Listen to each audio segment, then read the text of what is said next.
और अगली बड़ी खबर किसान आंदोलन को लेकर है। आज दोपहर किसान आंदोलन को लेकर संयुक्त किसान मोर्चे का निर्णायक फैसला हो सकता है। आज दोपहर 12 बजे होने वाले किसान मोर्चे की बैठक में 1 साल से चला आ रहा किसान आंदोलन खत्म होने का ऐलान भी हो सकता है और इसकी भूमिका बुधवार को हुई मोर्चे की बैठक में तैयार हो गई थी, जब सरकार की तरफ से मानी गई सभी मांगों पर किसान मोर्चा के घटक दलों ने सहमति जताई थी। बुधवार को हालांकि निर्णायक फैसला नहीं हो पाया। इसके पीछे वजह बताई जा रही है कि सरकार ने जो 5 मांगे मानने का प्रस्ताव दिया था वो एक ड्राफ्ट के रूप में था। किसान संगठनों ने मांग की है कि सरकार इसे आधिकारिक चिट्ठी के रूप में भेजे। किसान मोर्चे ने साफ किया कि उन्हें बस सरकार की तरफ से ऑफिशियल लेटर का इंतजार है। उसके बाद घर वापसी का फैसला भी आज दोपहर 12 बजे की बैठक में हो जाएगा। सरकार की तरफ से पिछले मंगलवार को ही किसानों की मांगे माने जाने को लेकर एक चिट्ठी लिखी गई थी और उसके कुछ बिंदुओं पर संयुक्त किसान मोर्चा ने आपत्ति जताई थी। सरकार से इसे सुधारने को कहा गया था और उसके बाद बुधवार को जो ड्राफ्ट भेजा गया है उसमें सारी संशोधित मांगे मान ली गई हैं। अब किसान संगठन उसी ड्राफ्ट को सरकारी मुहर के साथ लेटर के रूप में चाह रहे हैं। जो 5 बिंदु थे उन पे संशोधन उन्होंने करके भेजा है। संशोधन उन्होंने करके भेजा है उन्होंने। लगभग पूरी सहमति हो गई है और अब पूरी सी होगी। आज की बैठक में ड्राफ्ट में सहमति दे दी है और बाकी जो ऐलान है वो कल होगा सरकार का लेटर आने के बाद। कागज आने दो पहले, जब बताएंगे। अगर कागज आ जाए और कागज आ जाए तो फिर तो देखेंगे, फिर क्या करेंगे, बात करेंगे। और संयुक्त किसान मोर्चे की तरफ से जो 5 मांगे रखी गई थी उसमें सबसे बड़ी थी एमएसपी। इस पर पीएम पहले ही कमेटी बनाने की बात कर चुके हैं। कमेटी में केंद्र, राज्य और संयुक्त मोर्चा के लोग होंगे। और इसके अलावा दूसरा बड़ा मामला था आंदोलन के दौरान किसानों पर दर्ज हुए मुकदमे, जिसे वापस लेने के लिए यूपी, हरियाणा, पंजाब और हिमाचल प्रदेश और मध्य प्रदेश के साथ तमाम राज्य इसके लिए तैयार हो गए। इसके अलावा केंद्र और केंद्र शासित प्रदेशों में जो मुकदमे दर्ज हुए हैं वो भी वापस होंगे। मुआवजे को लेकर भी हरियाणा और यूपी सरकार तैयार है। बिजली बिल पर कंपनियों और संयुक्त मोर्चा की बातचीत की मांग को मान लिया गया है। इसके अलावा पराली जलाने पर किसानों को क्रिमिनल केस से मुक्त कर दिया गया है।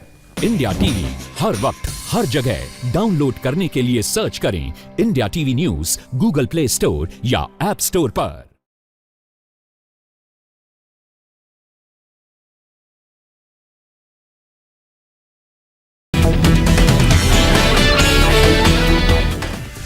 सीडीएस जनरल विपिन रावत का पार्थिव शरीर आज शाम दिल्ली लाया जाएगा। शुक्रवार को दिल्ली कैंट में किया जाएगा अंतिम संस्कार। शुक्रवार को विपिन रावत के पार्थिव शरीर को अंतिम दर्शन के लिए रखा जाएगा। सुबह 11 से दोपहर 2 बजे तक का होगा अंतिम दर्शन। विपिन रावत के निधन को लेकर आज संसद में बयान देंगे रक्षा मंत्री राजनाथ सिंह। दोनों सदन में घटना को लेकर देंगे जानकारी। सीडीएस जनरल विपिन रावत का बुधवार को कुन्नूर में हेलीकॉप्टर हादसे में हुआ निधन। दोपहर 12:20 पर हादसा हुआ। हेलीकॉप्टर हादसे में सीडीएस जनरल विपिन रावत की पत्नी मधुलिका सहित 13 लोगों की मौत हुई। तमिलनाडु के कुन्नूर में क्रैश हुआ था सीडीएस रावत का हेलीकॉप्टर। पेड़ों पर गिरते हेलीकॉप्टर में आग लगी थी। जनरल रावत के निधन की खबर के बाद पीएम आवास में कैबिनेट कमेटी ऑन सिक्योरिटी की भी मीटिंग हुई। मौन रखकर श्रद्धांजलि दी गई।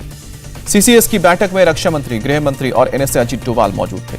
हेलीकॉप्टर हादसे की जांच शुरू। आर्मी इंटेलिजेंस और दूसरी एजेंसियों ने हादसे वाली साइट पर देर रात तक सर्च ऑपरेशन चलाया। चॉपर के ब्लैक बॉक्स की तलाश की जा रही है। ब्लैक बॉक्स से हादसे की वजह का खुलासा होगा। हेलीकॉप्टर के हादसे में के अकेले survivor group captain Varun Singh गंभीर हालत में अस्पताल में भर्ती हैं। राष्ट्रपति कोविंद ने जनरल रावत के निधन पर जताया शोक। कहा कि देश ने अपने एक बहादुर सपूत को खो दिया। पीएम मोदी ने सीडीएस रावत को किया नमन। कहा कि देश के बेहतरीन सैनिक और सच्चे देशभक्त। सीडीएस रावत के निधन पर रक्षा मंत्री ने शोक जताया। कहा कि सीडीएस रावत ने बेमिसाल बहादुरी से देश की सेवा की। गृह मंत्री अमित शाह बोले, आज देश के लिए बेहद दुखद दिन। सीडीएस रावत का योगदान शब्दों में बयान नहीं किया जा सकता। विमान हादसे पर आर्मी ने जारी किया बयान। देश के पहले सीडीएस रावत दूरदर्शी थे। भारतीय सेना को मजबूत करने में अहम भूमिका निभाई है। राहुल गांधी ने कहा कि दुख की घड़ी में जनरल रावत के परिवार के प्रति उनकी संवेदनाएं हैं। अमेरिका ने बयान जारी करके कहा कि सीडीएस रावत ने भारतीय सेना में परिवर्तन के ऐतिहासिक दौर का नेतृत्व किया। अमेरिका के रक्षा मंत्री लॉयड ऑस्टिन ने जनरल रावत के निधन पर शोक जताया। कहा कि उन्होंने भारत अमेरिका रक्षा साझेदारी पर एक अमिट छाप छोड़ी है। अमेरिका के जॉइंट चीफ ऑफ स्टाफ के अध्यक्ष मार्क मिले ने भी जताया दुख। कहा कि जनरल रावत ने दोनों देशों के बीच मजबूत सैन्य संबंध बनाने में निभाई अहम भूमिका। भारत में रूस के राजदूत निकोलाई कुर्सुदेव ने भी जताया शोक। बोले कि हमने अपना बहुत करीबी दोस्त खो दिया। सीडीएस जनरल विपिन रावत के साले यशवर्धन का बयान। कहा कि उनके लिए फौज पहले थी, बाद में पत्नी बच्चे। उनका जाना देश के लिए नुकसान। तमिलनाडु के सीएम एमके स्टालिन कुन्नूर में एमआरसी वेलिंगटन कैंपस पहुंचे। सीनियर डिफेंस अधिकारियों पर हादसे का अपडेट लिया। कर्नाटक की सीएम बसवराज बोम्मई ने सीडीएस विपिन रावत के आसमे के निधन पर शोक जताया, कहा कि पूरा देश सदमे में है। बीजेपी नेता उमा भारती ने सीडीएस विपिन रावत के निधन को अपूर्णीय क्षति बताया, कहा कि देश ने वीर सपूत खो दिया। विशाखापट्टनम में सीडीएस विपिन रावत को दी गई श्रद्धांजलि, 1971 वॉर मेमोरियल में लोगों ने नमन किया। पश्चिम बंगाल की सिलीगुड़ी में देश के वीर सपूत विपिन रावत को नम आंखों से श्रद्धांजलि दी गई। आंध्र प्रदेश के चित्तूर में शहीद लांस नायक साई तेज के घर गम का माहौल, दुख में डूबा परिवार। आगरा के विंग कमांडर पृथ्वीराज के घर वालों पर टूटा दुखों का पहाड़, हेलीकॉप्टर की कमान शहीद पृथ्वीराज के हाथ में थी। विंग कमांडर पृथ्वीराज के घर वालों ने कहा कि पूरे परिवार को था पृथ्वी पर नाज, हमारा ही नहीं देश का भी लाल था। जनरल रावत के निधन के बाद उत्तराखंड में भी शोक की लहर। उत्तराखंड सरकार ने 3 दिन के राजकीय शोक का ऐलान किया। आज दोपहर 12 बजे फिर होगी संयुक्त किसान मोर्चा की बैठक, आंदोलन खत्म करने का हो सकता है ऐलान। संयुक्त किसान मोर्चा का ऐलान, किसान नेताओं और सरकार में सहमति बनी। बुधवार की मीटिंग के बाद बोले शिव कुमार काका, सरकार के प्रस्ताव पर सहमति बनी है। किसान नेता गुरनाम सिंह चरूरी ने कहा है कि प्रस्ताव पर सरकार की चिट्ठी का इंतजार, खत के आधार पर फैसला होगा। 19 दिसंबर को गोवा जाएंगे पीएम मोदी, राज्य के 60वें स्वतंत्रता दिवस के समापन समारोह में हिस्सा लेंगे। आज फिर मल्लिकार्जुन खड़गे के दफ्तर में होगी विपक्षी नेताओं की बैठक, संसद में आगे की रणनीति पर चर्चा की जाएगी। निलंबित सांसदों को लेकर कांग्रेस नेता खड़गे का बयान, कहा कि बिना गलती के दी गई सजा सरकार हमें हंगामे के लिए मजबूर कर रही है। सुप्रीम कोर्ट और हाई कोर्ट के जज की पेंशन संबंधित बिल लोकसभा में पास, रिटायर्ड जजों को मिलेगी राहत। नागालैंड जा रहे कांग्रेस डेलीगेशन को असम के जोरहाट एयरपोर्ट पर रोका गया, धारा 144 का हवाला।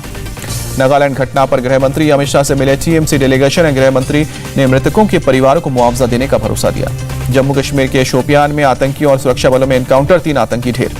पंजाब के गुरदासपुर में सैनी इलाके में ग्रेनेड मिलने से हड़कंप, एयरफोर्स स्टेशन के नजदीक सर्च ऑपरेशन चला।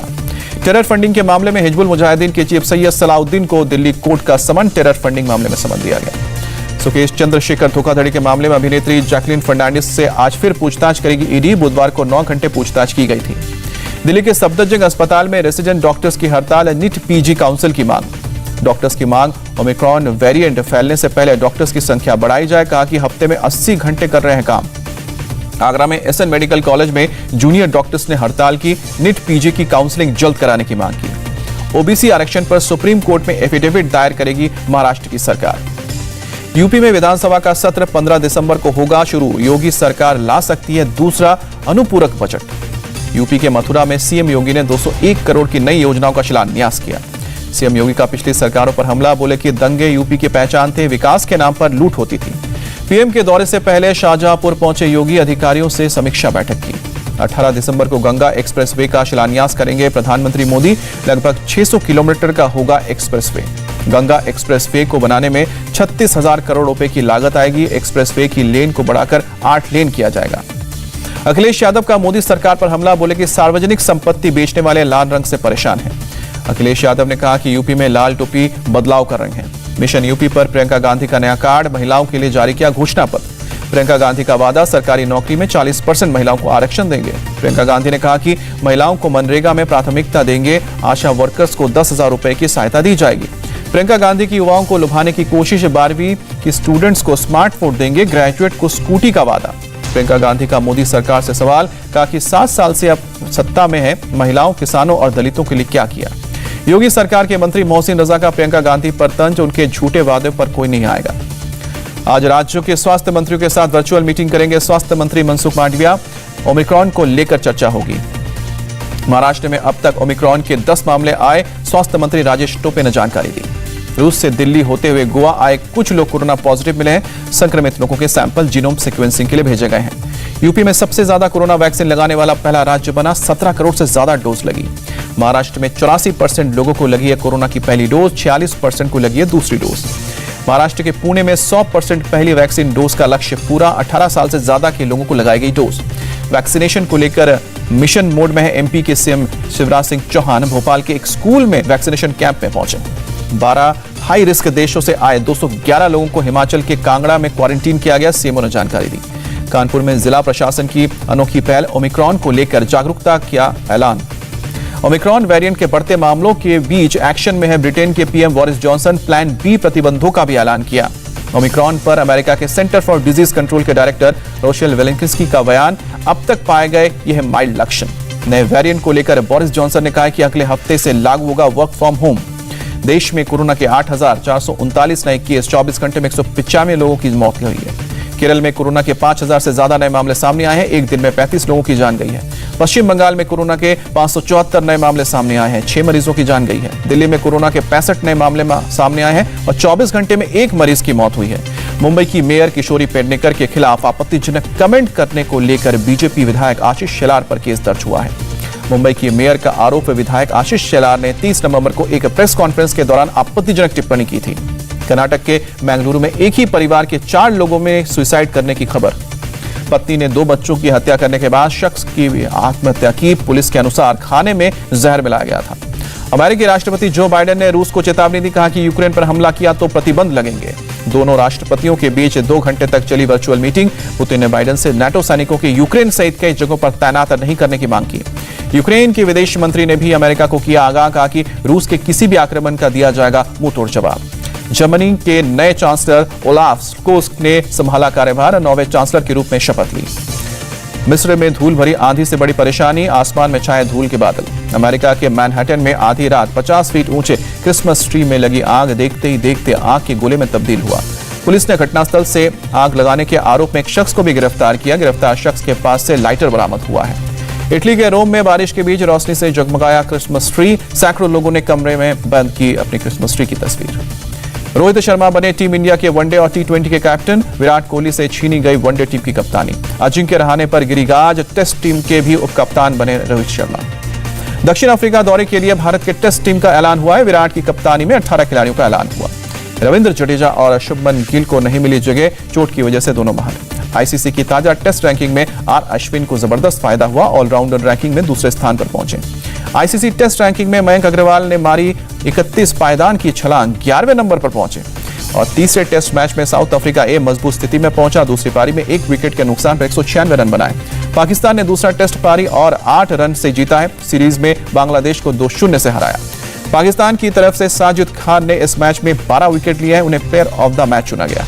इंडिया टीवी हर वक्त हर जगह डाउनलोड करने के लिए सर्च करें India TV news Google play store या ऐप स्टोर पर।